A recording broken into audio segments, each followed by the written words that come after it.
I found this creative outlet that I love. I want to have a business. Can I make quilting my business?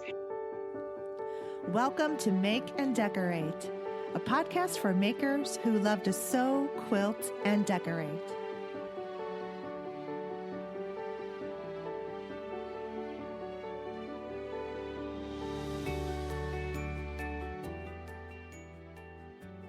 Hello and welcome, everyone. This is episode 25 of the Make and Decorate podcast. Woohoo! This is like a little mile marker for me. I am so excited about this. So, 25 episodes.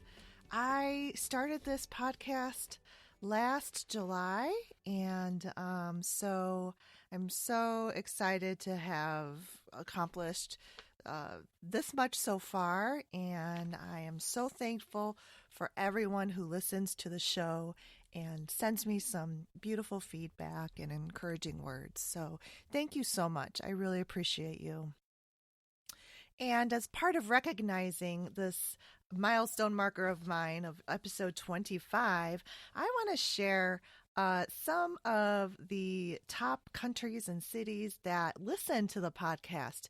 I mean, when I look at the stats on the episodes, I am really astounded. I've had 24 countries listen to my little podcast. I love it. Love it so much. So, United States, of course, and Canada, the UK, Australia, Belgium, France, Spain, Ireland, Germany, New Zealand. There's an unknown on here. I don't know what that means. Maybe they're on an island.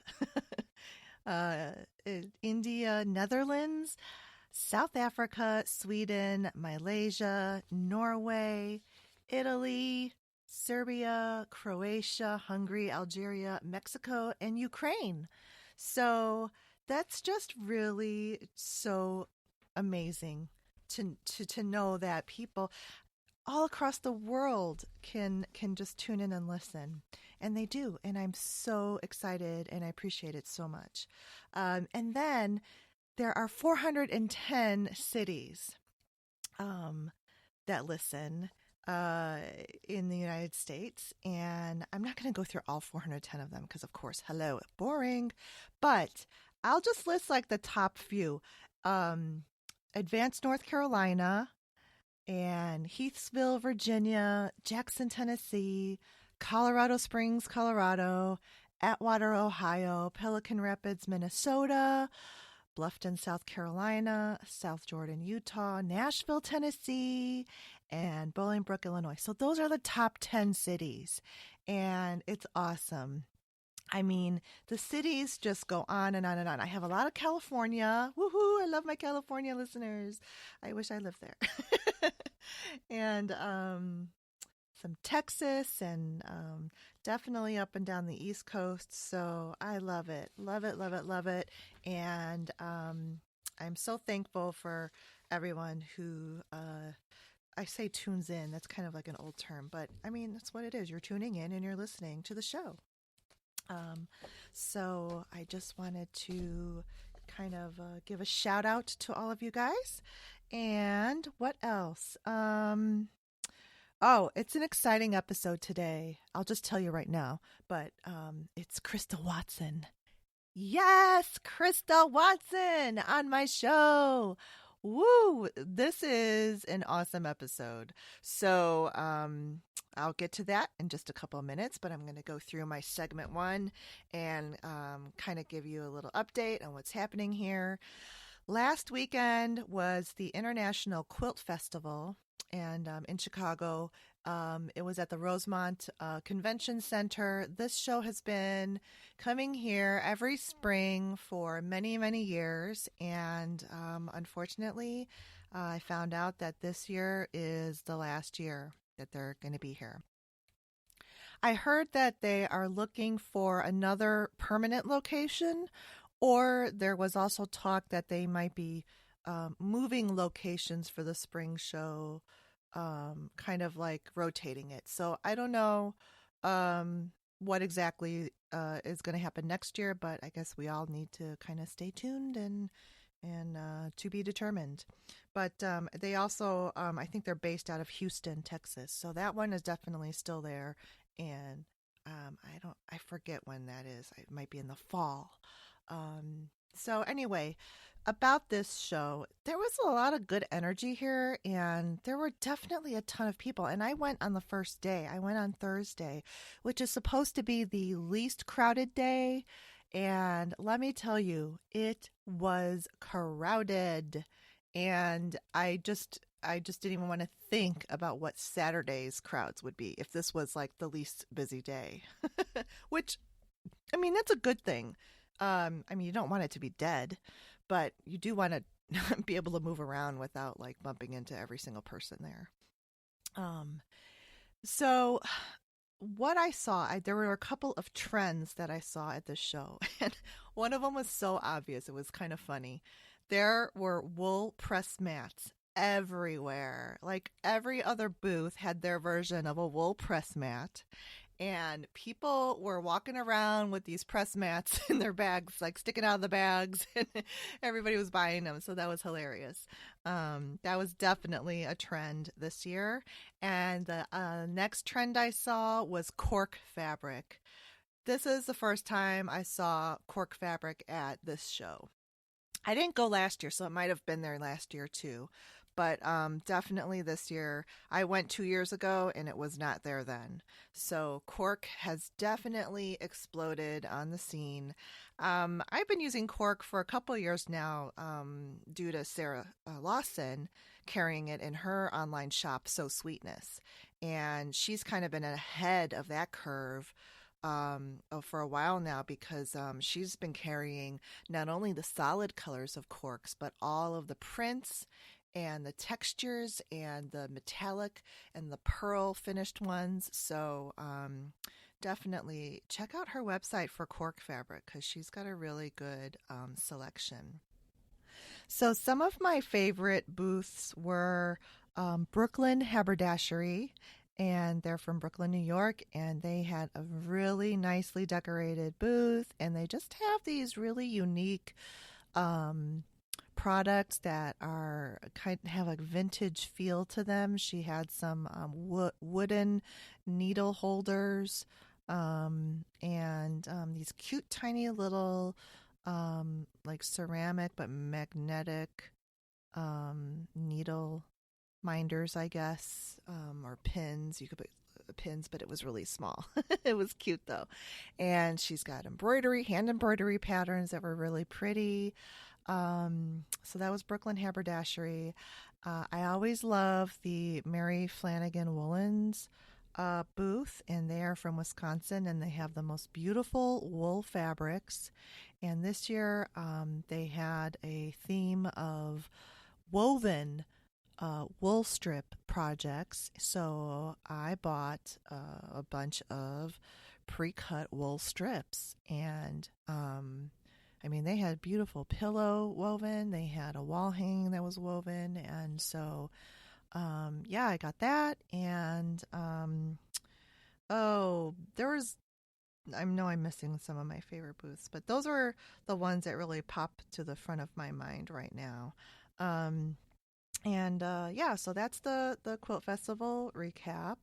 I do have a YouTube video on it, and I took I clipped on like a little lav mic to my shirt, and had my phone with a little handheld kind of monopod thing, and this is a more traditional show, so they're not really that open to, the whole like Instagram stories and YouTube videos and even selfie, stuff like that. So yeah, I got a lot of weird side eye looks as I was walking around and filming, but I definitely got permission from every booth that I did get video footage from, because I know that's important. And especially at this show, because there actually were quite a few booths that had the big, their signs of no camera, no photos, no nothing. And then I asked this one, couple of booths, and they were like, absolutely not. And then they were like following me around their booth because this one had a corner spot. They kind of had a big booth space.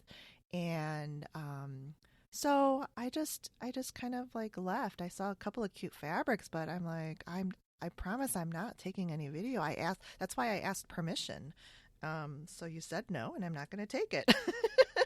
But anyway, so, and here's the thing with this day and age that we live in with social media, Instagram stories, that sort of thing, Facebook, this is how businesses are staying alive. And I think some of these businesses that are super uber traditional, been around forever, that are not changing with the times because they don't realize that's free publicity for them. I mean, if someone wants to showcase their booth and they want to like publish it on their YouTube, as long as they give proper credit to that booth and to who the product belongs to, they, these smarter businesses that stay ahead of the curve know this.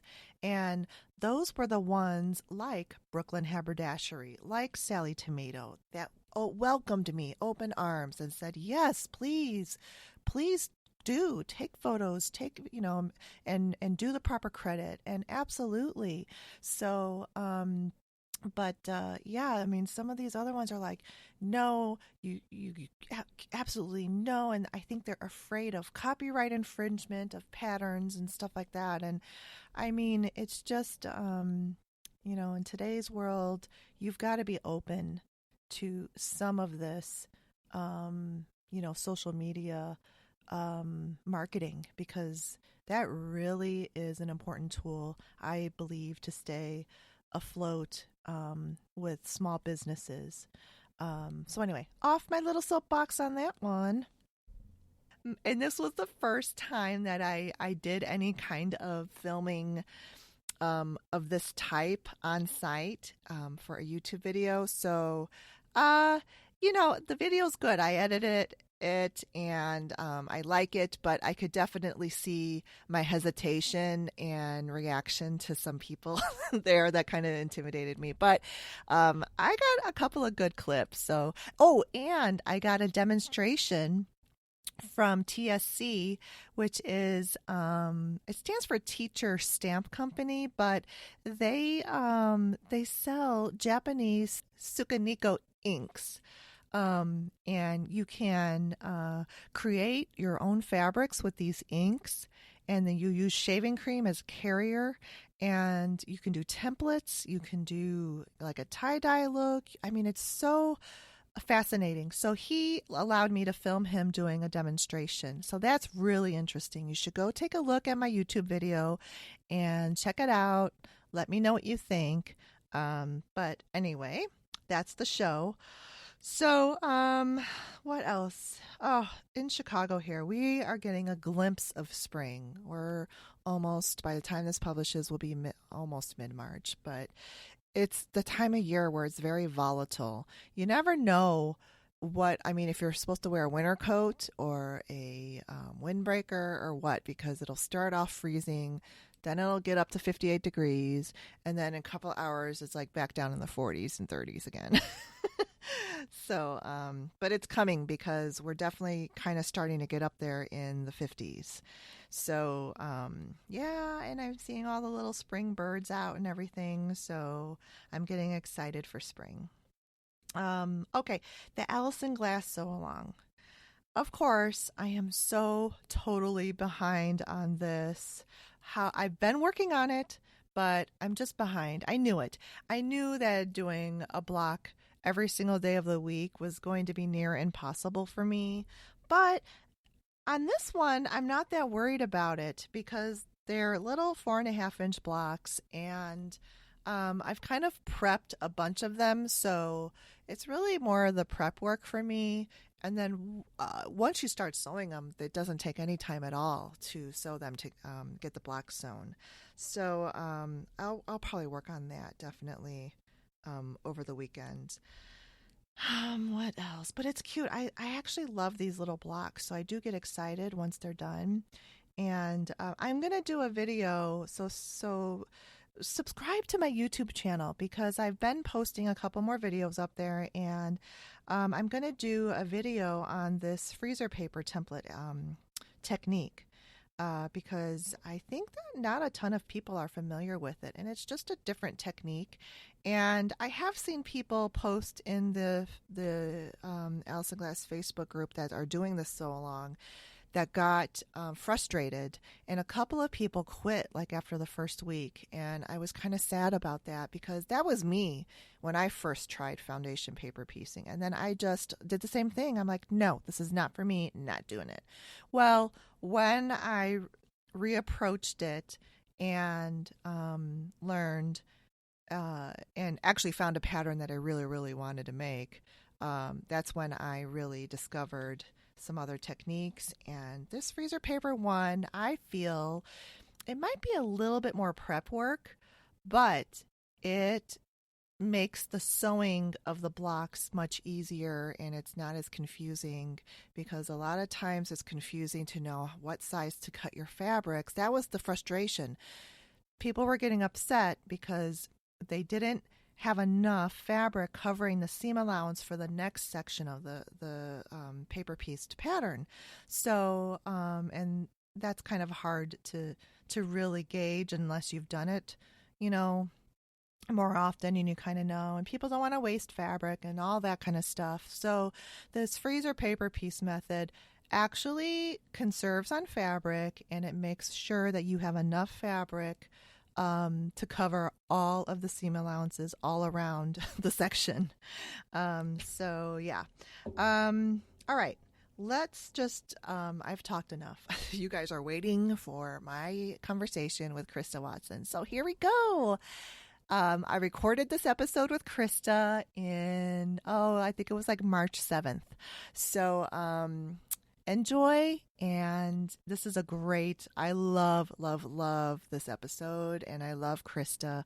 And thank you so much, Christa. It was such a great conversation. I'm so excited. I have got Christa Watson on the podcast today. Welcome, Christa. Hello. Yay. Hi, Stephanie. Oh my gosh. I'm so excited to be here. Your podcast is so fun and inspiring to listen to. I just found it recently, just the last few weeks, and now I'm addicted. So thank you for having me. I'm so glad. No, thank you for being on. I just I had Stephanie Kendron on one of my first recordings, and I told her, I know I'm just a little bitty startup podcast, so I'm not really going for any of the bigger ones. She's like, you should, girl, go for it. I'm like, all right. I email Christa Watson. Yes. I'm like, what?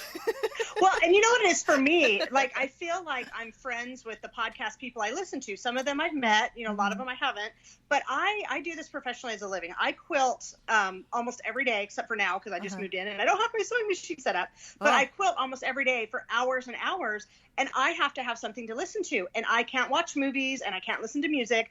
I listen to podcasts and audiobooks. So when I, need hours and hours of listening, I love finding podcasts. And I feel like my podcasters I listen to are my friends, but they're perfect friends because they talk to me and they entertain me, and I don't have to talk back. So it's perfect. That's awesome. I do too. I feel like I know the podcasters that I listen to as well. And even when I was at a quilt show a couple years ago, Mary Fonz was there, and she was signing books and stuff, and I kind of walked up to see what was happening, and I just started talking to her. I didn't even introduce myself, as if she knew me, and all of a sudden I was like, I'm sorry. I'm like, but you know what? Like, you know me. But she's so good. She's a professional. She was so nice. She will talk to you like you're her best friend, right. And I love that. I love that about professional quilters. Yeah. It's awesome. I know, but I was just totally horrified with myself of she doesn't even know you. I'm sure she's had way more interesting stories. So no, you're good. I think that's cool. Yeah. So anyway, I mean, you have 1 million trillion followers, and I know a lot of people know your story. But, I still want to go into a little bit, because what I like to also pull out of people is not just their creative journey, but I'm interested in what sparked any sort of form of creativity in your life that you noticed as a kid, or when did it start for you? Because it could, sometimes it's not the sewing that started it. It could be something else. And then how that kind of built your background into what you're doing today. Okay, sure. Well, I knew early on, ever since I was a little kid, I wanted to be creative, but I was always a struggling creative. And what I mean by that is I wanted, like, literally the first thing I wanted to do, is, as long as I can remember when I was a kid, is I wanted to be an artist. And I got very discouraged right away because I couldn't draw. And so when I was younger, that's what I thought that being an artist meant, is that you could draw, and I couldn't even draw stick figures. And so I got very discouraged, but then I started exploring other mediums. I tried painting, I tried drawing, I tried calligraphy, I tried crochet, I tried pottery, ceramics. I mean, literally anything under the sun, scrapbooking. Like, ever since I was little, I would try different things, and I failed at all of them. And it took me a long time until I was literally, like I said, I started when I was a little kid, and it wasn't until my 20s when I got married that I stumbled into quilting, and I didn't fail. That was the one thing, after I tried everything, dozens and dozens of mediums, I could quilt. Wow. I couldn't sew, I couldn't do clothing, I couldn't paint, I couldn't do any of them, and I could quilt. And so I felt like, oh my gosh, finally, this is something that I love and I enjoy, and I want to do it the rest of my life. Oh, that's awesome. Yeah, it's like once you found it, you're like, this is it. I'm in it to win it. Yep, exactly. And now it's taken another 20 years to figure out how to turn it into a business and what, aspects of quilting I want to go into. So you kind of say, I'm a slow learner. Once I get something, it sticks, but it takes me a long time to get there. I hear you. Yep. That's cool. So you started quilting, actually as an adult, and you've just never looked back since then. So how long were you quilting before you started Christa Quilts? Because you started as selling pre-cut fabrics, right? Yeah, exactly. So kind of the long, windy story of that is that, like I said, I discovered quilting in my 20s because some gals at church were just tying quilts for charity, and they invited me to do it. It's kind of funny. I wasn't looking for it at the time. I'd pretty much given up on creativity at that time because I had failed at everything. Mm-hmm. And I was newly married, and I was in school getting my business degree. And so I thought, okay, well, if I can't pursue art, I'll pursue business. So I thought, okay, and so I, when you're not looking for it, it happens. So we're doing these charity quilts for church, and I just fell in love, and I thought, oh my gosh, this is the most exciting thing I've ever done in my life. I want to do this forever. And then because I was in business school, in the back of my mind, I always knew I wanted to be a business owner. I wanted to be an entrepreneur. Like, my whole life, I would always sell things and try to, get people involved in whatever scheme I was into. And so I knew I wanted to have my own business. And all of a sudden, everything kind of came together where I was like, oh my gosh, I found this creative outlet that I love. I want to have a business. Can I make quilting my business? And so, like I said, in my early 20s, I was kind of a young, starving college student, newly married, that kind of thing. And so it was really within about 2 to 3 years after I learned how to quilt that I started teaching other people how to quilt. And it just kind of as a side hobby, but it just grew and grew and grew. Then I dabbled in selling my quilts, my handmade quilts at festivals and consignment shops and things like that. And it literally took me, again, many, many years to figure out how to make it work. And so the pre-cut store came about because one of my students that I was teaching at the time, I was just teaching at like the local quilt shops and the local, one of the local big box stores. And the funny thing is even though I taught at one of the big box stores, I knew that I didn't like their quality of fabric. So I would kind of teach my students, but I'd also say, and you kind of want to have nice fabric. So one of my students was like, well, can I just buy fabric from you? And that's what began my journey of selling fabric. And I was like, okay, yeah, sure. I had been buying fabric wholesale to make and sell at these little craft shows and things like that. So she came over and she bought some fabric from me. And I was like, okay, well, this is kind of fun. She likes my taste in fabric. And then she was the one that told me, this was back in 2003. She said, you know what you should do? You should sell fabric online on eBay. And I said, what? Nobody's going to want to buy fabric online. You can't touch it. I mean, little did I know at the time, but it really was the student of mine really pushing me to get online and start selling fabric online. And so I did that for a couple of years. And then at the same time, this is about 2006 now, kind of my journey. Late 90s, I started quilting and teaching. 2003, I started selling on eBay. And then a couple of years later, my husband, who was also had studied business, and he went on to be a CPA, he had been working at his job now for 10 years. Sorry, this is kind of a long story. But he'd been working at his job at a CPA firm for 10 years, not enjoying it, not wanting to do that the rest of his life. He, too, wanted to be a business owner, and he wanted to quit his job. He was tired of, working long hours. And I remember him coming home one day to me in 2006 and saying, you know what, let's figure out how to make a business. Let's work together from home. It was his idea. And so I was like, well, I kind of have this side hobby, this side hustle where I'm selling fabric online on eBay. What do you think about making a business plan and seeing if we can do this full time? So we sat down, we crunched the numbers, both of us having this kind of business background. And we said, okay, if we sell XYZ, if we do ABC, we can make a decent amount of income to support us. And by that time we had 3 kids, we can support us and our 3 kids if we are very frugal and do this. And so we set about doing that, and it worked great for like 2 years until the economy crashed in 2008. I'm sure everybody remembers that. And so, but at the time we're like, oh my gosh, what have we gotten ourselves into? We'd just moved into a new house, all this kind of stuff, but we just kind of pushed through it, and we just got through it like anybody does. You're just resourceful. You live on a shoestring budget, you eat a lot of ramen and beans and that kind of thing. And so we got through, and then it really wasn't until about, where am I at? Let's see, 2008, 4 years later, 2012, that it was my husband's brilliant idea to say, okay, let's change the focus of our business. So again, we were selling fabric online, selling on eBay, had our own website, that kind of thing. The sad part about that is I was spending hours and hours every day cutting and packaging and shipping orders. And as anybody who's ever worked in a quilt shop knows, or who's been a quilt shop owner, owning a quilt shop and making quilts are 2 different things. If you run a quilting business, you don't have a lot of time to sew for fun. And so I was getting kind of bummed out that we're struggling along with our business. It was doing okay, but I didn't have time for me. And also in the back of my mind, so this all gets kind of complicated and woven together, I knew that someday I wanted to write books, and someday I wanted to travel, and I wanted to teach, and I wanted to design fabric, and I wanted to design patterns, and I wanted to do all that stuff. But up until that time, I felt like nobody's going to take me seriously because I'm too young. I don't know where that came from, but I was always the youngest in my guild. I felt like I didn't have the experience. I didn't have the, I wasn't the typical quilter. You know what I'm saying?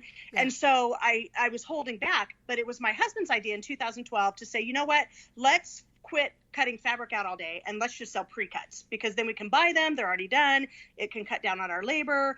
And it was an experiment. And it worked. And so 2012 is a big turning point for the business because it freed me up to now have time to write books and stuff. And then another huge thing happened 2012, beginning of 2013. I bumbled into the modern quilt movement. I heard about the modern quilts. I went to QuiltCon, the very first one in 2013, and I came home on fire, ready to finally write books, design patterns, do all that kind of stuff that I had wanted to do way back in the 90s when I began. But again, felt like I didn't have the experience. So it wasn't until I went there that I came home and I was like, you know what? Everybody out there writing books, teaching at QuiltCon, doing all this stuff, this was this whole other side of quilting. And they were like 10 to 20 years younger, and they were younger than me. And by this time, I was like, oh, if they're writing books, I can write books. I don't have to wait until I'm retired. Right. So I hate to kind of bring the age thing into it, but it really was holding me back because up until this time, I started quilting in my 20s. I'm in my mid 40s now. So it was really about when I was about 38, 39, 40 that I realized, okay, I don't have to wait until I'm in my 60s to be a professional quilter. I don't have to wait until my kids are out of the house to write a book. And QuiltCon, meeting all these younger quilters that were doing it professionally and had been doing it professionally for years, and they were all 10 years younger than me. I'm like, all right, I'm not waiting anymore. I'm going to do it. So that's kind of my long roundabout story to come back from QuiltCon 2013, put in a book proposal, start teaching nationally, doing all that stuff. And it's been a whirlwind of last 5 or 6 years, basically making up for the past 20 years. Yeah, I have seen that because I think I've discovered you right when you got into the modern quilting.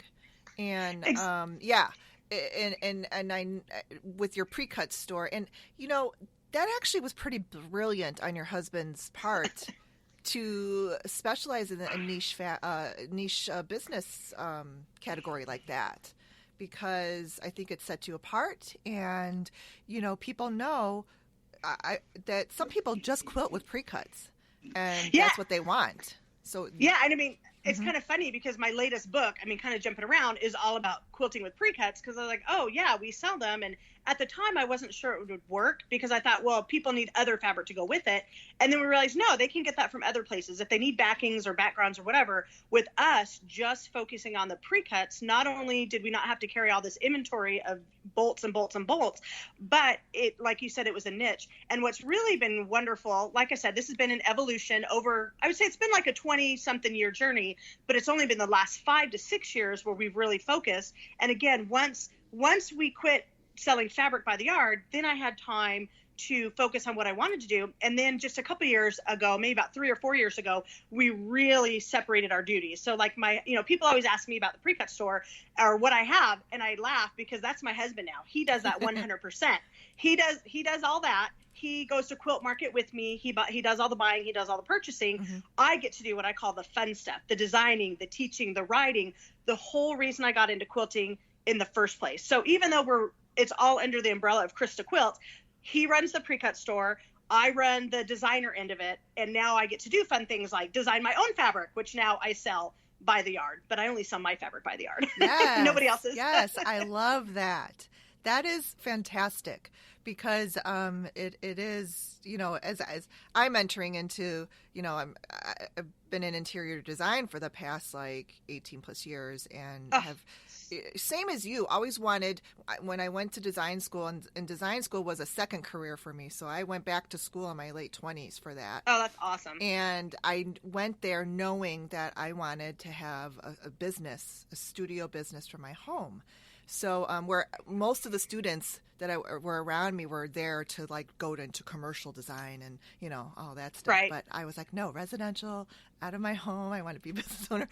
So yeah, similar thing. And now I've shifted towards, I want to get into this quilting, sewing, home, like maker business as well. So, but I kind of take my time like you. I know. It you just have happens. to.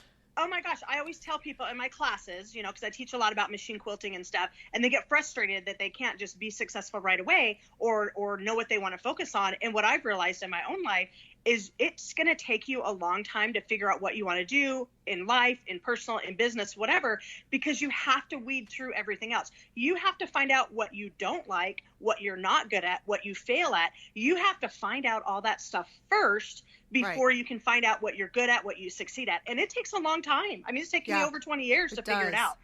Yeah. And like you had people, pushing you should do this, you should do that. And people did the same thing with me of like, you should sell, you should open Etsy, blah, blah, blah.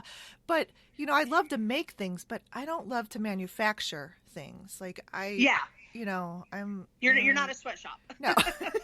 And I'm not fast enough to do it either. I'm not a ultra fast productive sewer like some people are. Well, and that's what I found out with quilting, because in my early days I did try to be a manufacturer. I did set up at quilt shows. I did try to make, a bunch of wall hangings and little things and quilt.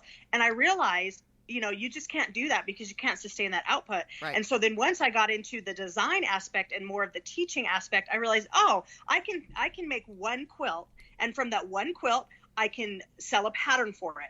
I can sell the fabric for it. I could sell a kit. I could teach a class. Mm-hmm. And so I'm able to get so much more content out of each and every quilt I make, much more than if I just made that one quilt and sold it one time. I can sell, thousands of patterns of one quilt compared to just selling the one quilt one time. So once I kind of had that mind shift to realize that teaching a service and teaching a skill was much more enjoyable and profitable than selling the quilt itself, that was also a huge turning point for me too. Yeah, that's great. And that's kind of like the path that I'm sort of going into, because I'm a designer anyway. I'm an interior designer, and I want to design patterns and do that sort of thing. I started my YouTube channel, so just building it one day at a time. But it's funny. I want to go back to the thing where you talked about the age thing, because it's funny because you had the opposite age kind of I guess, anxiety and fears than I did, because I feel like, oh my gosh, I'm coming into this industry so old. Hey, I think I'm older than you. I don't know. I think we're around the same age. Okay, sounds good.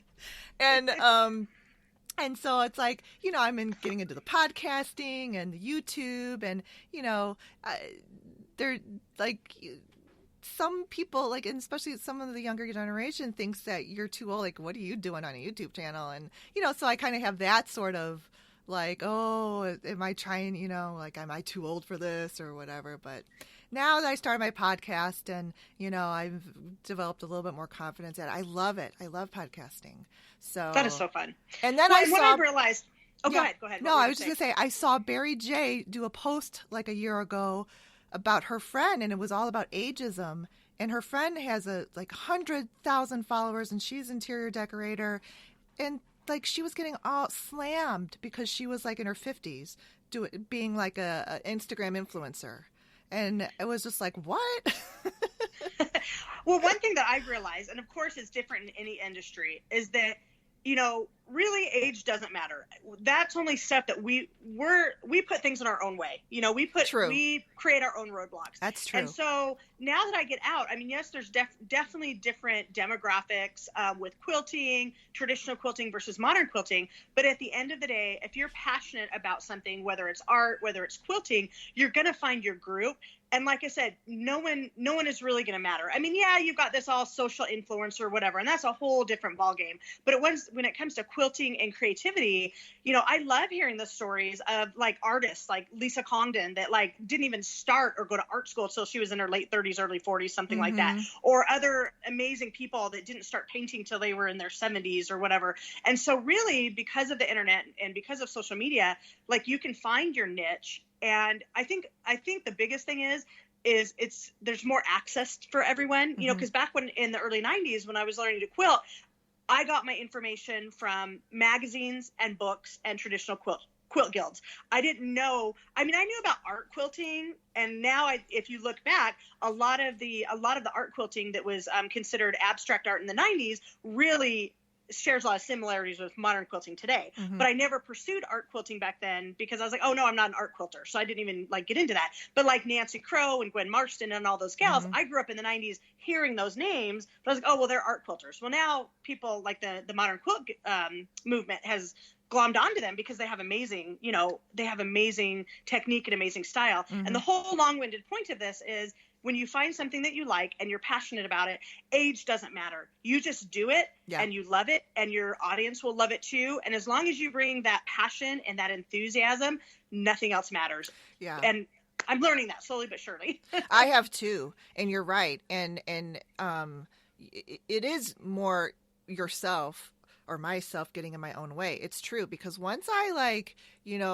banish those blockades that I put up for myself as like excuses or whatever, or fear that I'm not going to succeed, then I take off. So I think that's very, very true to point. It's all about that self-confidence. Like I said, you're your own worst enemy. You're the one getting in your own way. Yep. So whenever I feel or I worry, because all of us do it, no matter what stage we're at. I mean, I'm doing this professionally. This is my full-time job, has been my full-time job for at least 10 years now.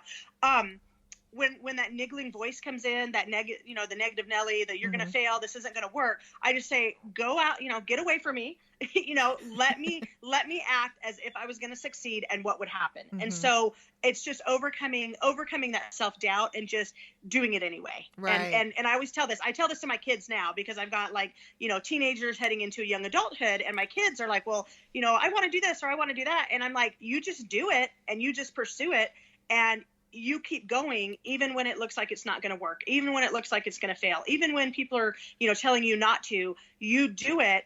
And the only people that fail in the long run are those that give up. But if you stick with it long enough, it will work. Yeah. Yeah. That's great. So, so you talked a little bit about your books, and I've got 2 of your books right here. Oh, Woo! My child number 1, Machine Quilting with Style, and then child number 2, The Ultimate Guide to Machine Quilting that I wrote with Angela. Yes. So when we get off the phone, you give me your address, and I will send you my 3rd book, Piece and Quilt with Precuts. So then you'll have the complete set. Yay! So there you go. Yay! Oh my gosh, I'm so excited. These books are, I have them like on a shelf at, this is my office, and right there is my sewing studio room thing. But they're like within reach because I reach for these a lot. Oh, that's so nice. That's like complimenting my children or telling me I have cute pets. That's awesome. They are useful reference books. I love them. And your Machine Quilting with Style is when I use the radiating lines on my husband's rock t-shirt quilt. Oh my gosh, I want to see that. I don't. If you do show notes or something, you have to put a picture. I will. I'll put a picture of it on there.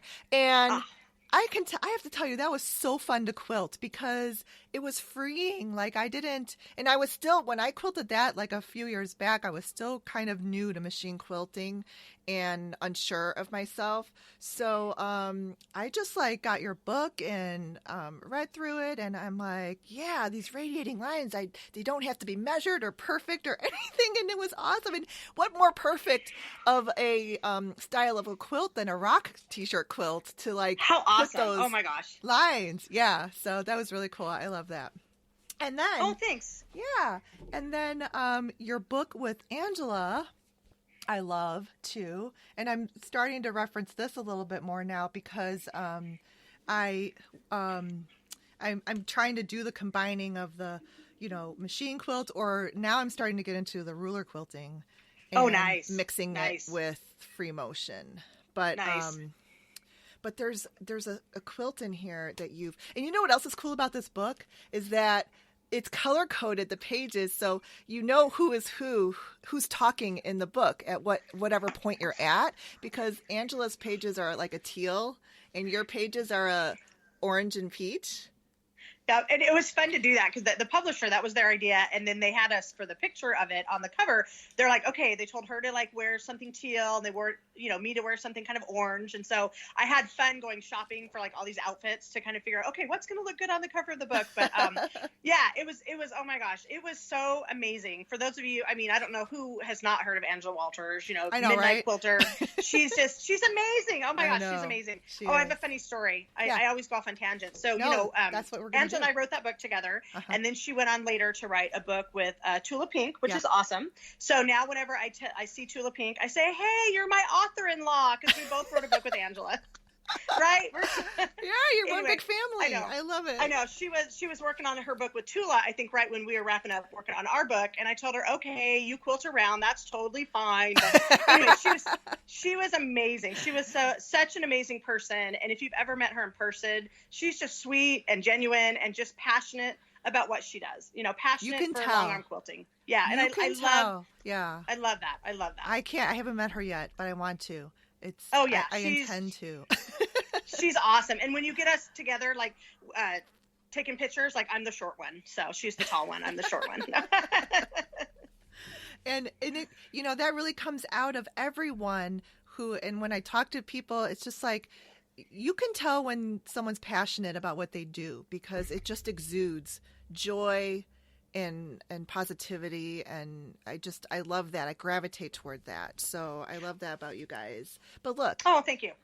This is your butterfly. Uh-huh. I love that so much. I'm like, oh, thank you. I want to try this sometime. But so for people who can't see the book that I'm holding up, but I'm going to put links of this in the show notes. But this is from the Ultimate Guide to Machine Quilting, Long Arm and Sit Down. And it's really cool because it's kind of like a tandem. You could do whatever from the long arm on your sit down. That's what's really cool about this book. It really shows people that they and what was really fun about it, is so we each made the same 10 quilts and we quilted them like completely different ways. Right. And what was cool about it is, so like Angela does swirls one way on the long arm, and then I do swirls a different way on a domestic. And so in the book, there's like over 50 different designs, but then you get like variations. You know, you can do Angela swirls, or you can do Christa swirls, or you can mix them and match them. And everybody's going to take their little bits and pieces of what they want and create their own unique combination. And so I loved giving people the tools to be able to do that. And I have to say the book that we wrote, it came out in 2016.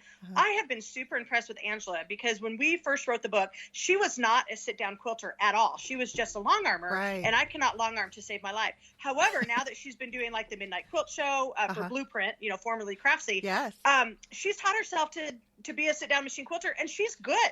And so to me, what I want people to take away from that is realize it doesn't matter the machine. It doesn't matter, you know, the tools. What matters is a can-do attitude. And so she literally, I talked to her about that one time. I was like, Angela, you are an amazing sit-down quilter. She goes, yeah, I just sat down and I taught myself. And she had to, because she had to teach herself so that she could do those videos for Craftsy Blueprint. And so the moral of the story is, you sit down with determination, you practice your 15 minutes a day, and you'll have your own YouTube show. No, I'm kidding. I can't guarantee that. But it's possible. It's possible, because long arm quilting and sit down quilting are completely different animals. And the people that can go back and forth like Angela can, I call those people being quilting ambidextrous. I was just going to say it's ambidextrous for sure. Yeah. And so, but it's just a good testament that, practice really does make a difference, and you can teach yourself, you know, whatever you want to, if you're willing to put in the effort to do it. So that's what I was going to ask you, because this butterfly, quilt pattern in the book is definitely more of a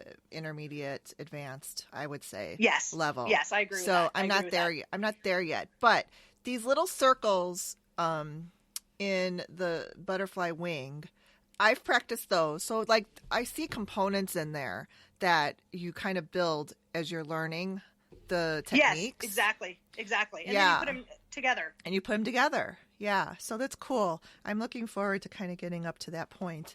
But it does take practice, though, because I got away from it for a couple of years where I really didn't do any machine quilting. And now I'm picking it up again this year. And it's just like, whoa, I'm so rusty. And Well, what I always tell people, and because I have been machine quilting my quilts from the beginning, I always say that I do my own sewing stunts. You know, I piece my own quilts, I quilt my own quilts. Now I design the fabric for the quilts. I just love in every step of the process. And I know that people like to pick and choose different steps, and that's A-okay. I always say, hey, if you're not into quilting your own quilts, like, we can still be friends. We can talk about quilting. That's awesome. But if you do want to learn to quilt your own quilts, I absolutely want to teach you and empower you. But the number one thing that I see in my classes, people get frustrated because they forget that I've been machine quilting, not just piecing. I've been machine quilting for 25 years, and they've been doing it for 5 minutes. Right. You know, and so you have to remember that it's going to take time. Not necessarily 25 years, but if you basically practice the same design 15 minutes a day for like a week or two, and you date it, if you just take a bunch of practice samples and you say, okay, I'm going to give myself like 10 days of machine quilting, and you do day number 1 and day number 10, by day number 10, you will see a huge improvement. And it's that thing of just every day, 15 minutes a day, 20 minutes a day, over and over and over again. You build it up over time. You can't cram, you know, you can't rush quilting. You have to take it day by day. But it only takes a couple weeks of determined effort, and you'll be better. Yeah, you're definitely right on that, because even like when I first started and I realized how rusty I was, because I had gotten better at it. I mean, I did that whole loop-de-loop with the hearts meander on my sister's baby quilts Such a few a fun years one. back. Yeah, I love it. But, you know, at first I was like, oh my gosh. But then I practiced for like 2 to 3 days, and even by that time, I was just, you know, it's like riding a bicycle. You just got to get the movement, the memory back, and, you know, so it's not the end of the world. Yeah, I also compare it to doing a musical instrument. Now, in the future, I love music, and I like to play piano. I'm not very good at it, but you know how some people say, oh, when I retire, I'll take up quilting. Well, when I retire, I'll take up learning how to play the piano for real. But I dabble in it here and there. And what I've found, and my kids like to play and stuff, is that you can't just learn a piece all in one day. You cannot practice piano for 5 hours in a day and get better at it. You have to do it 15 minutes a day, half an hour a day, because something happens to your brain at night where it takes in all the information. You know, they've done studies on this, which I think is fascinating. It takes in the information. It somehow goes through your brain, gets all cleared at night, and then the next day you're better. So if you tried to practice piano or quilt for that matter for 2 to 3 hours in one day, that's not as effective as 15 minutes of practice for 4 days. So in other words, 1 hour in one day is not as effective as 15 minutes spread over 4 days, because your brain has time to process it in between. So people can just remember that, then they'll feel like, okay, yes, I'm getting it, and they don't give up after, you know, the first 15 minutes. That's interesting. Yeah, I grew up taking piano lessons, so I know the difficulties of it. But this is funny. I can't play by ear. I wish I could. Like people, you know, there's some musicians that can play by ear, but I can sight read music pretty decently. Yeah, and it's learning. Yeah, that's how I am too. I have to sight read because I'm also hard of hearing, and I wear hearing aids, and so I can't pick out the notes. You know, I'm like, I don't know the different notes, but if I see it on a thing, you know, then I can play. Oh, okay, I know what note that's supposed to be. So kind of like with quilting, I'm like, I mean, that's really funny. I hadn't thought of this before, but one of the things that I teach in my classes, and my online, I have, you know, Craftsy Blueprint classes, is I teach about making a quilting plan, and I realize, oh my gosh, that's just like, again, music. I can't sight read, or I can't just play by ear. I have to see the notes to play. When I'm quilting, I'm not one of those quilters that can just dive in and say, oh, I don't know, I'm just going to quilt whatever. I have to have a plan. I have to say, okay, I'm going to do stipple, or I'm going to do swirls, or I'm going to do loop-de-loops or whatever. And I can quilt them all over the quilt, but I can't just dive in without having a plan. I'm the same. I'm the same way. Yeah. And then, except that with the sight reading though, I sometimes would shirk off practicing till my next lesson, but because I could sight read, I could play to a certain level. But then my piano teacher caught on, and she's like, all right, I'm on to you. All right. Well, we'll have to get together, and we'll have to do quilting and piano playing at the same time. We could be like the dueling quilters or the dueling piano players. That would be fun. There we go. So now let's talk about your sewing machines, because I love sewing machines, and I love finding out what different people sew on. I already know what you sew on, but you can tell everybody. Okay.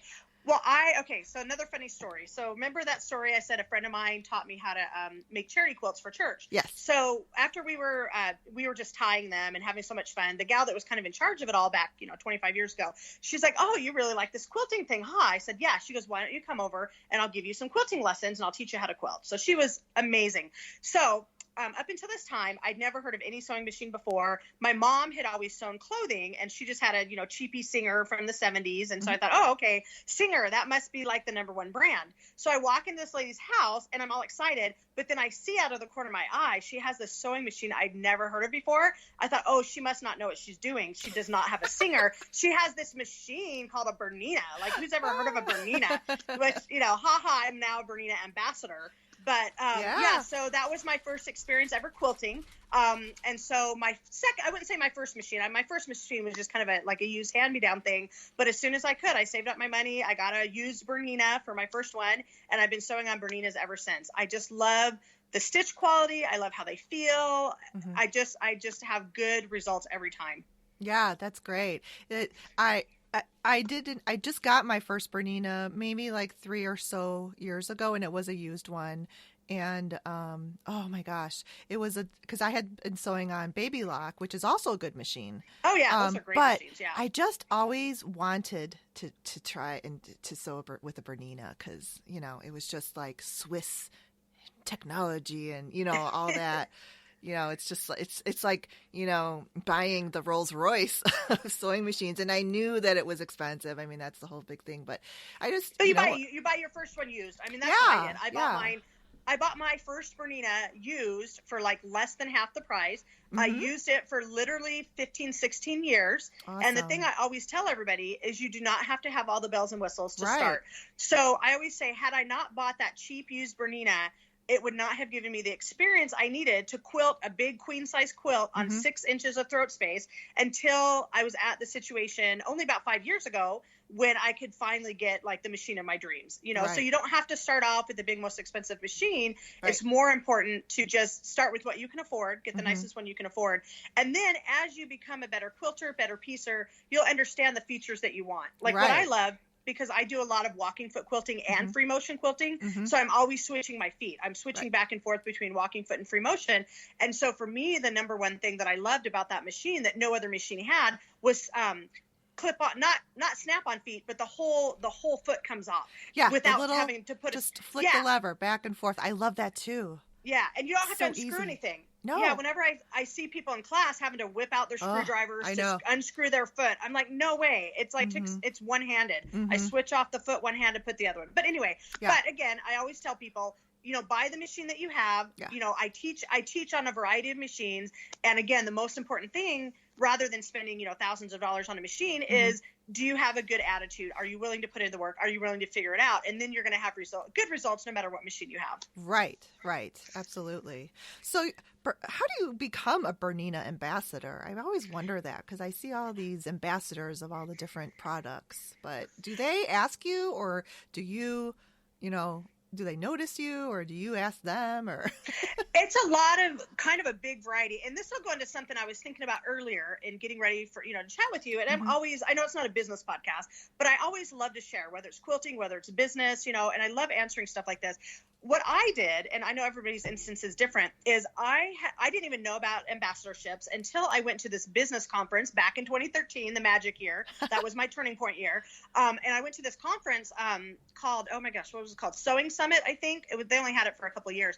And they had people from Bernina there. And one of the classes, it was like a sewing conference, but you could also take business classes at the same time.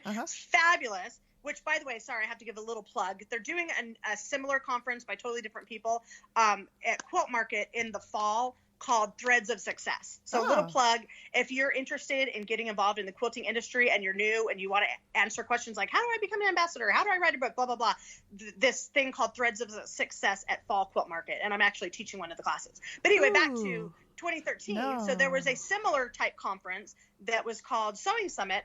And so one of the classes was about branding and marketing and how do you become like an ambassador or an influencer. And so one of the guests was people from Bernina, and they basically said, you know, you need to have a following, you need to have books, you need to be an influencer is basically what they said. And if you're interested in that, then you can contact us, and we're looking for ambassadors. So this is back in 2013, and I knew, okay, I want to be a Bernina ambassador because this is the only machine I've ever sewn on, ever will sew on. And I went up to them. I said, okay, I'm interested. And then they said, okay, well, keep in touch with us is basically what they said. And so that was one of the big kind of pushes for me to write a book, because I thought, okay, I cannot be a Bernina ambassador unless I have a book, unless I have a social media following, blah, blah, blah. So I worked on it. And so, again, that was 2013. It wasn't until 2015 that I contacted them formally. And I said, okay, my first book came out. I'm very much interested. And what they said is okay, that's nice. We'll keep an eye on you, you know, which is a nice way to say no, not yet. And so that's fine. I said, okay, good. I didn't get offended. I didn't trash them. Oh my gosh, they don't want me, blah, blah, blah. Right.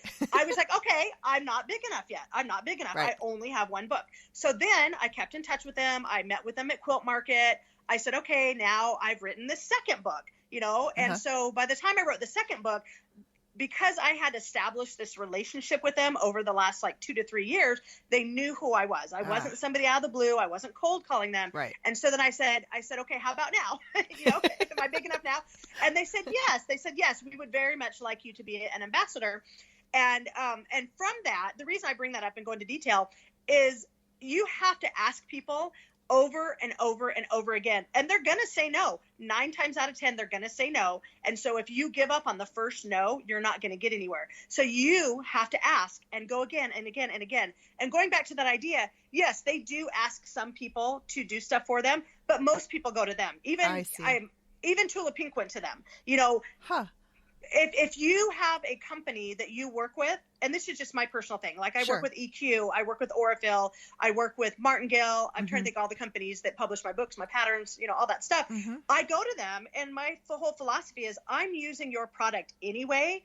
I'm already an ambassador for you anyway. Sure. Now, why don't I get perks or paid or, there's different arrangements. Yeah. And so because this is my business, this is my full-time business, I need as much publicity as possible. I need as much corporate partnership as possible, because my audience is my audience. My audience is not their audience. And so if we can share, like if I can tell people about, Bernina products, if Bernina can tell about me, it's just a win-win situation.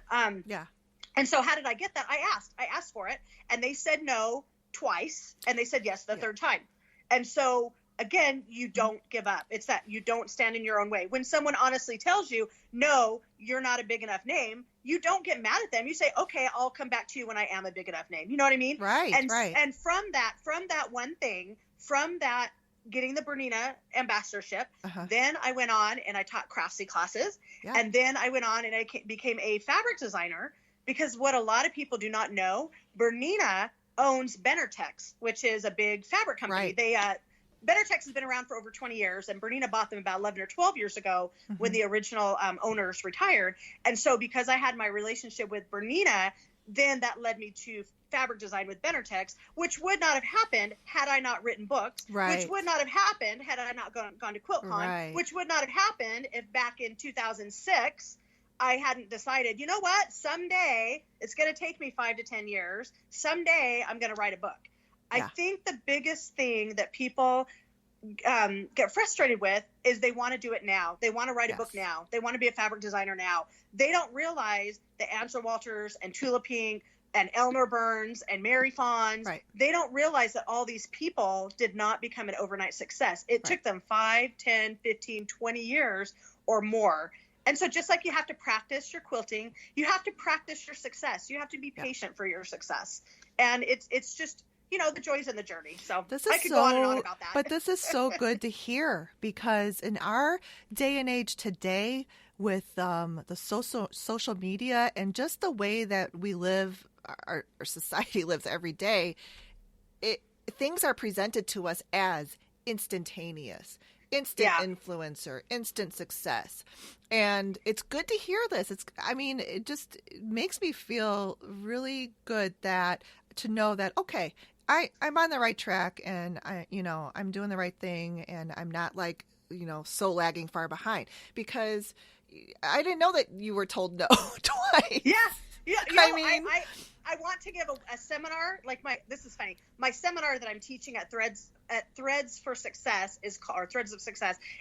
It's called Make It Easy for Them to Say Yes. And in part of that, I'm going to talk about how, I had to fail a bunch of times until I got those yeses, know. But I like to put a human aspect on that, because like I said, even the biggest name influencer out there in the world, they may or may not tell you. The most authentic ones now, they're realizing that it's to their benefit to talk about their failure stories. Yeah. And I think their failure stories are just as important as the success stories. They are, because that's one of the principles in business, is that, failure is part of success.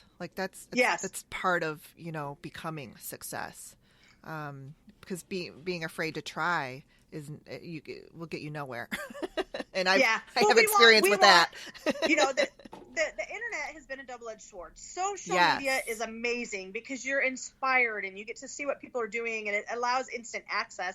But on the other hand, when you get into that bubble, when you don't see the person's messy sewing room and you think their house is perfect, when you don't see their struggles that they don't choose not to share, we get this false sense that, oh my gosh, that person over there has had it handed to her. She's had it easy. I can't ever get there, because they're not sharing the blood, sweat, and tears. Yep. The 5 years that got them to that point to finally, where somebody noticed them on Instagram. They didn't see them 5 years ago when they had 2 followers, Absolutely. So true. Oh, good. I'm so glad you shared that with us, because it does make it human. It just kind of brings you down to earth with the rest of us. Oh, I hope so. That's what I want, because I don't know, whether it's quilting or whatever, I always say I should have been like a motivational speaker. I want to be people's cheerleader, and I want to say, you can do it. Just you have to work hard for it, but you can absolutely do whatever you want to. Yeah, that's great. Okay, cool. So you talked about the fabric design. What what are you on? Like your 4th or 5th collection now? Well, I have 3 of them that are in stores now. So my first child, my first baby is Modern Marks, and that one is still selling. That one came out in 2017, 2018. I can't remember. I think 2018 was when my first line came out. Okay. And the plan is I'm doing 2 a year. So fabric design is like super new for me. It's like, no, it came out in 2017. I don't know. But yeah, Modern Marks came out. And then my next one was Fandangle. Yes. And then the current one that just came out last market is called Abstract Garden. And then I'm working on number 4 and 5. So 4 will show at spring market, and then 5 will show at fall market. Nice. And so I'm working ahead. And with anything I do, my goal in life, I'm loving fabric design. I didn't know that I would like it. I thought it would just be one of those checkbox things like, okay, designing lighted fabric, next design, whatever. But once I got into it, just like book writing, I was like, oh my gosh, this is an amazing thing. Like, I want to do this. Oh. So this is my one ask of your audience. Just buy my fabric, and it's very selfish because if you buy my fabric, that means I get to design more fabric. More fabrics. Yes, and I love designing fabric. So anyway, so that's the plan, to do about 2 lines a year until either I run out of ideas or until they say, okay, thanks, that was fun. Now let's move on. But I love it. What is your inspiration when you go to design fabrics? It's very much how I approach a quilt design. And what I mean by that is I start with an idea or a theme. For example, if I want to make a quilt, like a quilt pattern, a quilt out of triangles, I will say, I want to make a quilt out of triangles. And so then I will design like 50 different triangle quilts until I find the one quilt that I like. So, hey, blooming wallflowers, that you wouldn't believe that actually came out of another design. Many of my designs come from other ideas. Oh, cool. Yeah, and so then I approach the same thing with fabric design. I say, okay, I want to create a fun, bright rainbow of fabrics that I would use in my own quilt that are highly geometric. Because what I realize is none of my collections are florals. I don't have any flowers in any of mine. In fact, Abstract Garden was going to be my, quote, floral collection, but it ended up being all geometric, so it's abstract. So, like, my roses are really swirls, and my picket fences are really diamonds and triangles. But so they're all highly geometric and abstract, and because I like that style, I like that look.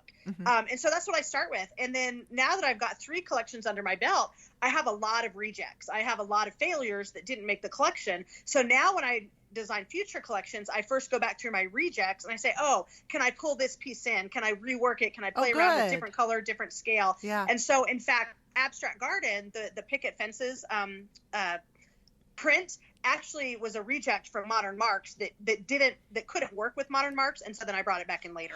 So I start with the spark of an idea, I brainstorm a million different iterations of it, and then I save everything and I don't throw it away so that it can come back and get recycled later. Okay, and then do you do that more? Because you said before that you couldn't draw a stick person. Yes, I'm glad so this is the magic of technology. Oh my gosh, you guys. Oh, this is amazing. When they came to me, because this, I asked to be a Bernina ambassador, and that was my ask, me going to them. Yeah. By the time I had been doing that for a couple of years, Benartex came to me, so they asked me, which was nice because it was on my. I'm a planner. It was on my list to become a fabric designer, but that wasn't going to happen until about 2020 or 2021. Wow. Because that was my 5-year plan. Wow. And so I'm ahead of schedule. And the reason I'm ahead of schedule is because they came to me. I didn't go to them. Yes. And one of the benefits of them coming to me is they help me with the actual technical aspects. And what I mean by that is, this is I can't draw people. I can't draw stick figures, but I can draw a shape. Yes. I can draw a diamond. I can draw a rectangle. I can draw a circle. I can draw a swirl. I can draw abstract shapes. And so I draw my abstract shapes on paper, and then I give them to a layout, what do they call it? A technical, I don't even know the words, a graphic designer at Benartex, and then they take my shapes and they're the ones that put them in the computer for me. Cool. And when I say, okay, I want to make this larger, I want to make it smaller, I want it to be pink, I want it to be yellow, like I go back and forth, and it's very much collaborative. Yes. Where I start with the idea, I give it to them, I tell them this is what I want it to be, and then they pull out of my head, very much like an interior designer or graphic designer would do. Yeah. They help pull the ideas out of my head that I have a hard time expressing myself. So they do all the repeats for me, they do all the technical drawing for me, and otherwise I would not be able to design fabric. And it's been a wonderful collaboration. Oh, that's awesome. I love it.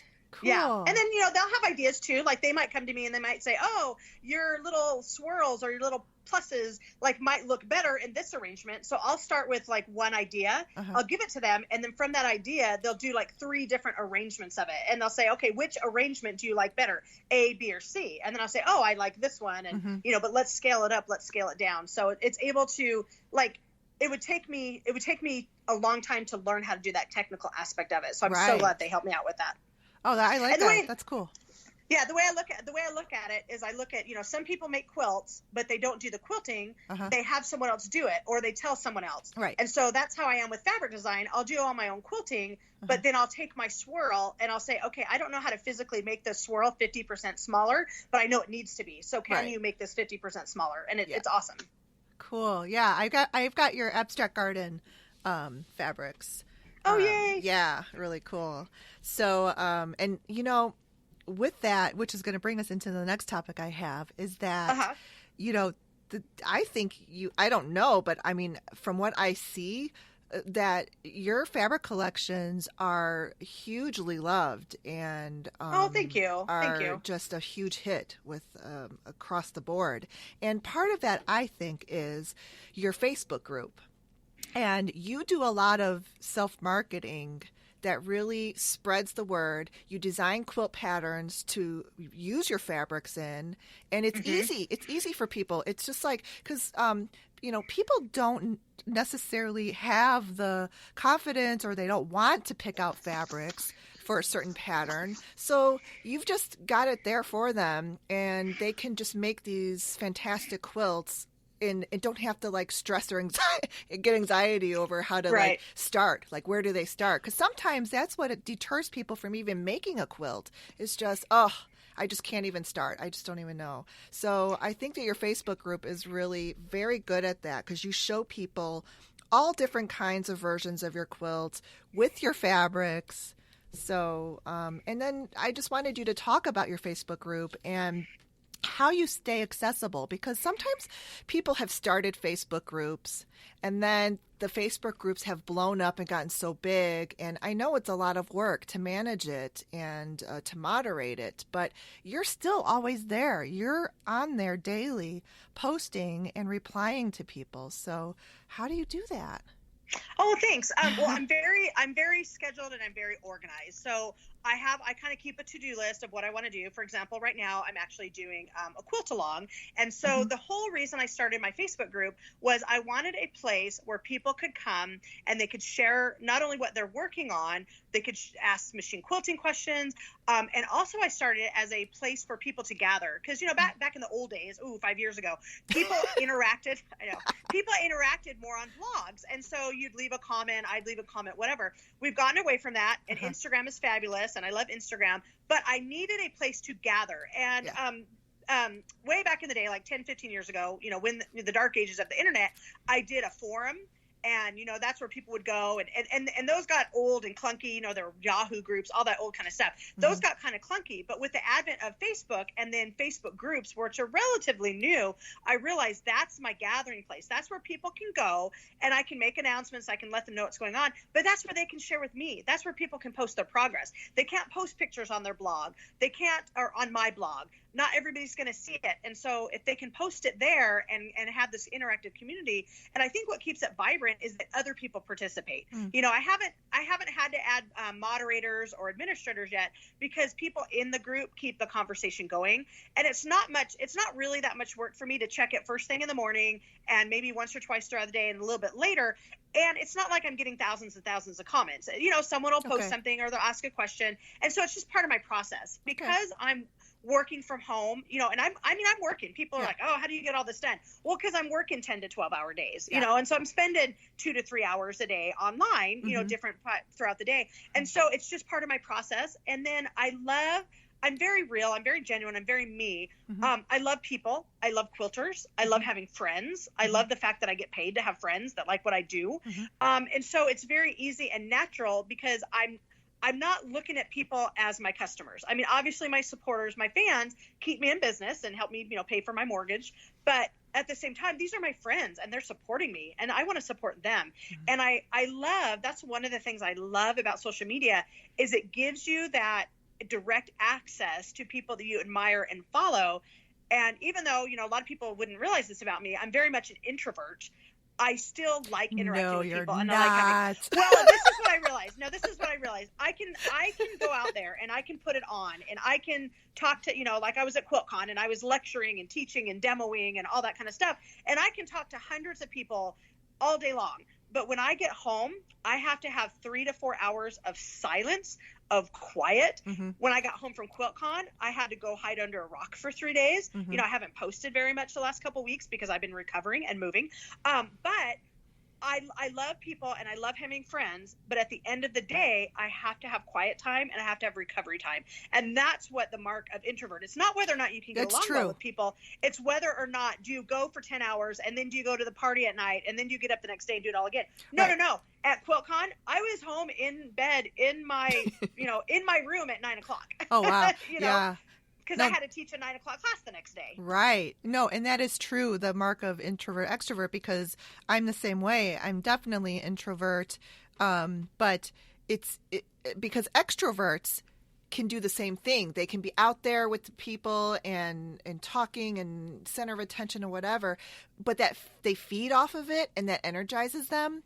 And whereas it probably does energize us, but it also depletes us. Me too. Oh, I'm exhausted. Depleted. When I love teaching. Like I'm taking off. I know you're going to post this later, but I have a teaching gig coming up where I'm going to be teaching 2 groups, and it's going to be 5 or 6 days. And my family already knows I'm going to go there, and I'm going to come home, and I'm going to need quiet time for 3 days to recover. I give it my all when I go.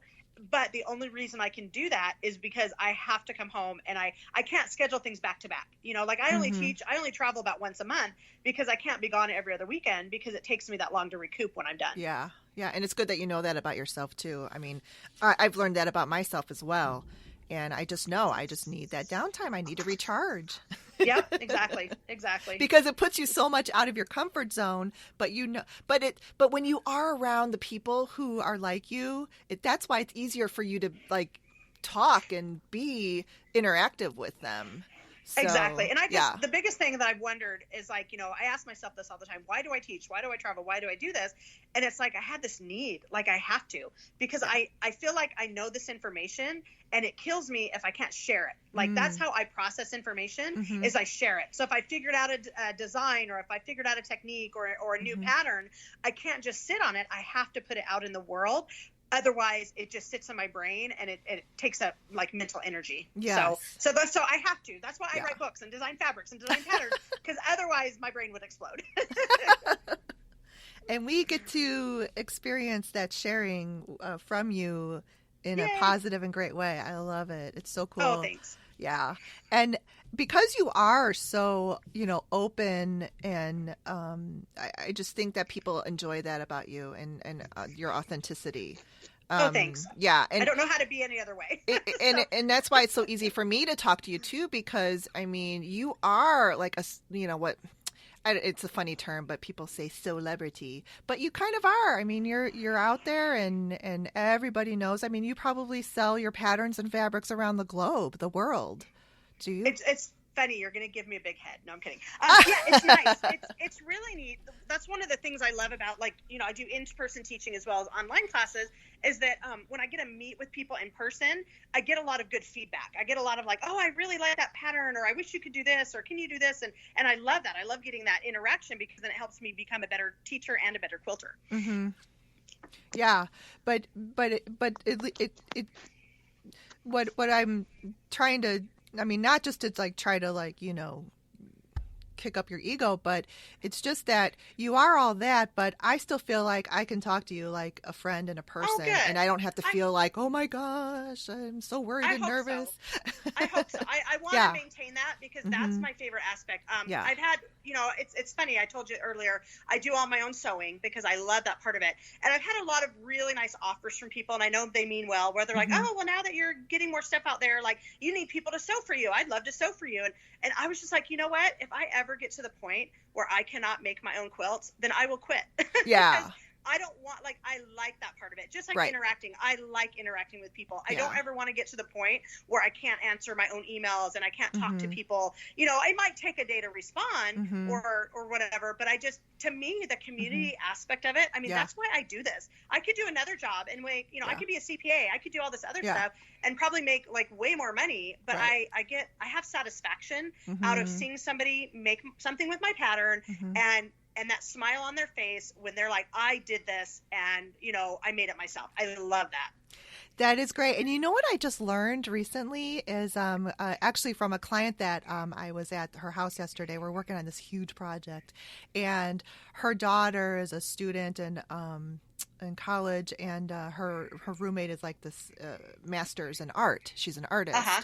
but she told her mom, because this woman also is creative and she needlepoints, and she said, "Mom, you know, when you make something, whether it's something made, you know, like your needlepoint or your sewn, or you made something, or even if you cook something, when your brain sees that, there's like a scientific thing where the receptors light up in your brain." Oh yeah, like your endorphins. It's like a high. Yes, It it's really like is. high, It yeah, really is. absolutely. So it's important for us to make and to create, because when we just glance at something we've made, our brain like just lights up, and it really creates that, you know, that just reaction, and just you know, makes you feel good. It's like a really like physical reaction that's scientific. I don't even know the right way to explain love it, it. but when she said that, I was like, oh, this is why I do it.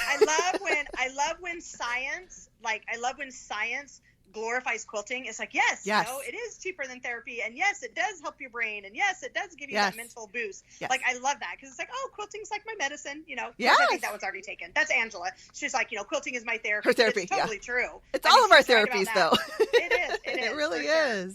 Cool. All right. So we're just going to, you know, we're kind of wrapping it up a little bit, but I got a couple more things to talk to you about. And one of them, well, we'll do that last, but now we're going to get into the decorating of your new house. Ooh, yay. Oh my gosh. I just had one thought. You said that about making, and I was like, man, I have not been sewing, but I've still been feeling good. And the reason why is because we started moving about 2 months ago. It's been a really long move, but I've been decorating the house, and I'm getting as much joy out of decorating my house as I do out of quilting. And I think you hit it on the head. Yes. It's because I'm making something, I'm doing something, I'm beautifying. Yes. And because I'm like, what's wrong with me? Like, I haven't been sewing and I'm still happy. And it's because I'm decorating my house. You are. Yes. You're making your home. Yeah, exactly. Yeah. Cool. So, you've been doing a great job on the Facebook group of sharing just the progress of your house, like even before you moved in, and it's so cool. I love to follow it and see what's happening, and so talk about. And you're giving me a lot of, oh my gosh, you've given me so many good ideas. Oh, I love good. when you're like, yeah, I had a struggle. So I've been kind of what it is so we lived in our first house, or our previous house, for 13 years. That's a long time. Mm-hmm. And during that time, you know, our children have gotten older. We've expanded our business, all that kind of stuff. And so we needed a bigger space. We thought, okay, we either need to rent out an office or we need a bigger house. And since we're such homebodies, it was actually cheaper and more efficient to just get a bigger house than to like have a house and have an office. And so, you know, and I know a lot of people are like, ooh, I want a studio that's separate from my home. I'm like, I don't want that. I love working in my home. I want to be home. And so the move came about, you know, a couple months ago. We closed right at the beginning of January. Yeah. And the funny thing is I had this like 2-month period before I started traveling again. And originally we were just going to fix up the old place. Well, then, you know, as fate has it, everything we were looking for happened in this house that we were looking at, and everything just fell through wonderfully, or everything happened for a reason. And so we very quickly moved into this house, and we're fixing up this house. We still have to clean up and sell the other house. So right now we've got 2 houses, which is a little strenuous on the budget. But as soon as we can, we'll sell the other house once we're all done with this one. Anyway, kind of long story. But through that process, I thought, you know what? When I moved into my first house, I didn't have Instagram. I couldn't document it. And so I've been documenting it mostly for me and just having such joy. And the other thing I decided is I said, okay, this is like kind of a new start. I'm going to, get new furniture because I've never had new furniture. It's always been hand-me-downs. It's always been, leftovers, whatever. And so we, budgeted it all out, set aside the money and everything. I said, I'm going to get new furniture. I'm going to get my sewing room. I'm going to get sewing room cabinets. And so, again, just like making a quilt, I have planned it all out. I have a notebook full of sketches of, okay, I want this piece of furniture in this room. I want these sewing cabinets here. And it's been like making a quilt. It's been like hours and hours and days of researching and figuring out colors and figuring out how things are going to fit and buying things and them not working and returning things. So it's been a huge, almost full-time job of getting the house ready. But at the same time, my hope is, like you said, you want to do YouTube videos. I have not done YouTube videos yet. And so my hope is if I can make a nice what I call camera ready sewing room, then I can film YouTube videos and I can share that. And it's just another way for me to share myself with the world. So that's kind of my ulterior motive is if I share it, then I have to do it. And if I say, okay, I'm doing my sewing room, then people are going to ask me, hey, how's your sewing room coming? Oh, okay, I guess I better, get my cabinets and get them installed and, paint the walls and that kind of thing. Right. So it's been a fun process. But I tell you, it's hard. It's hard to pick the right colors and the right furniture and make everything come together cohesively. And that's why I look at you as an interior decorator. I'm like, oh my gosh, like, how do you make it so effortless in creating a beautiful, room for someone? Yeah, it's just... just like with the quilting, you just learn, and over the years, and when I was, interior designers and decorators have different areas of expertise. And when I was in design school, and one of my instructors, I wasn't the best. Like we had to do all these rendering drawings and shading, and that was before computer rendering took over. Oh so we actually had to do with our rulers like these axonometric drawings of where it looked 3D. And then we had to take these markers and color in like our materials and colors and, like hit where the sun would hit through a window. I mean, it was just like almost art, but, I was okay at it. But there was a few people in my class that were like, I was like, oh my gosh, I feel like I don't want to show my work now.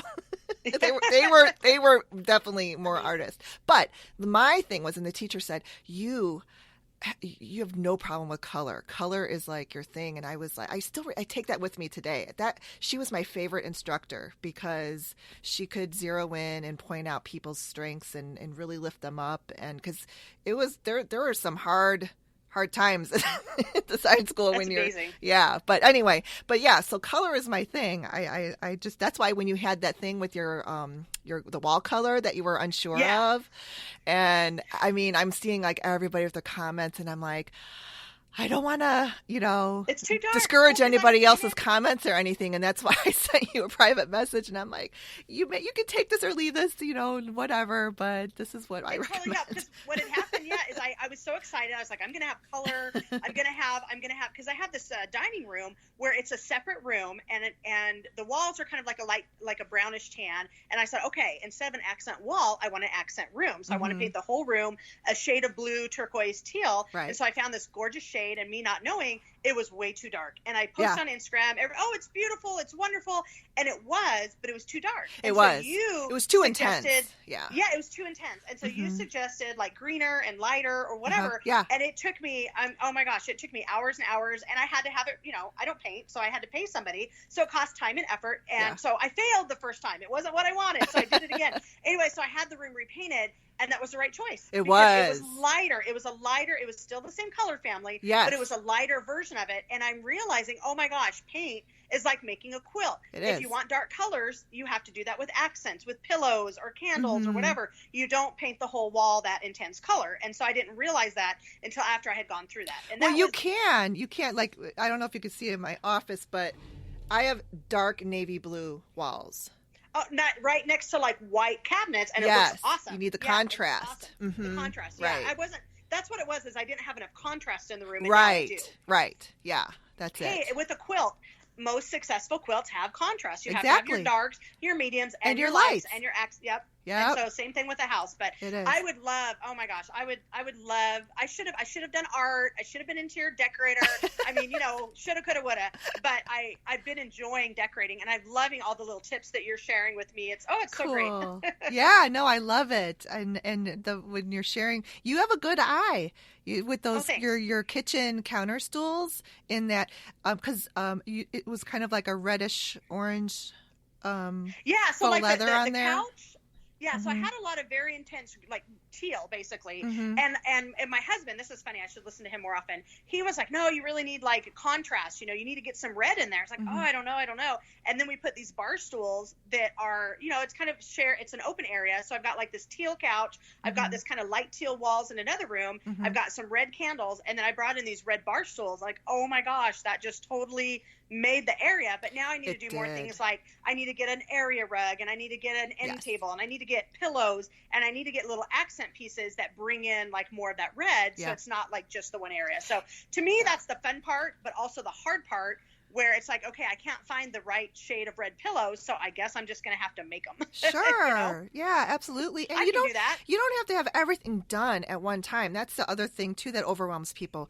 I usually do things in phases so that it's not overwhelming, but you kind of have to have that overall plan though of the whole picture. But so you know what you're going to look for in phase 2 and phase 3. So now you're going to look for red accents, because red is actually a very strong color, and it's great as an accent color, and you can sprinkle it through the rooms, and it really makes them pop. So those counter stools really brought that in there. It was really cool. I loved when I saw that. And a quick tip about area rugs: just make sure it's big enough, because everybody gets area rugs too tiny and too small.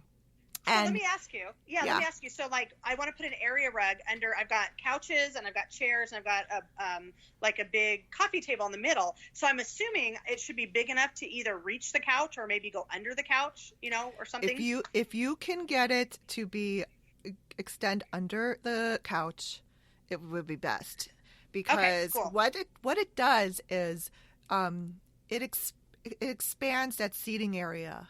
It opens it up, because when you put a rug that just reaches your furniture in your sitting area, then it closes it in. Oh, good to know. And it makes it feel smaller. And from your photos, you have a large space. Like, it can handle a big rug. And when you put a bigger rug down there, you could even extend it. I mean, usually we like to extend rugs through where all the furniture that's in that area fits on the rug. Okay, that is good to know, because I was looking at a couple of them, and I wasn't sure of the size, and I don't mind getting the large one. See, this is great. I love these decorating tips. So, that's my next mission. Find a big rug to go under my coffee table and my chairs. All right, awesome. Great. I like big rugs, and I cannot lie. No, I'm kidding. I can't wait. Can't wait to see it. That's awesome.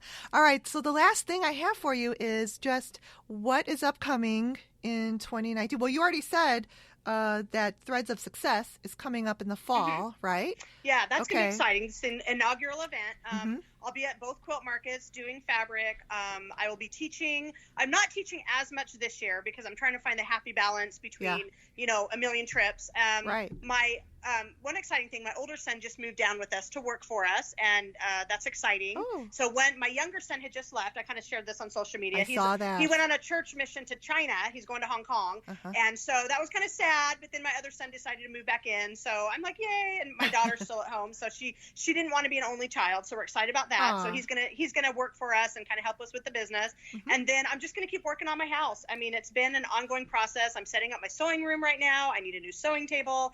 And that's going to be exciting to get in there and just create. And my hope is that if I have this really pretty, calm place, my output will increase. I'll have more Zen moments with my sewing, and it'll just make me happy. That's all I want. It's going to be your happiness. It's going to be your happy place. I know my sewing room is my happy place too.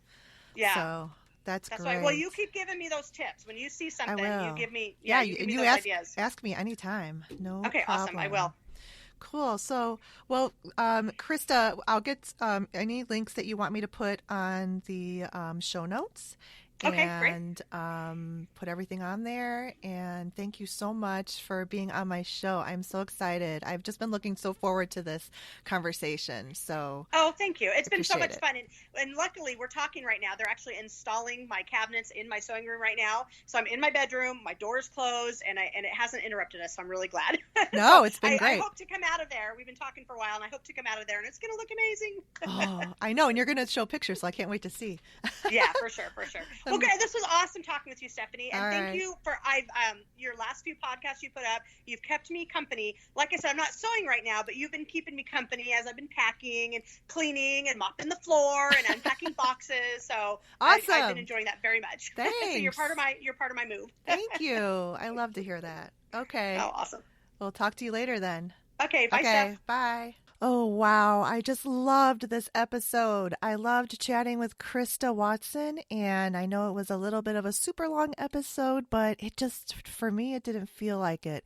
There was so much great information given through the episode, and I hope you enjoyed it. I hope you love it, and I hope you check out the show notes. Thank you so much for listening, and please remember to hit the subscribe button on wherever you listen to the podcast. And for those of you who listen through iTunes, I would really love a rating and review if you could take the time for that, because it really helps boost the podcast. And I will talk to you next time. Bye. You can find the show notes and the podcast on my website at stephaniesochadesign.com.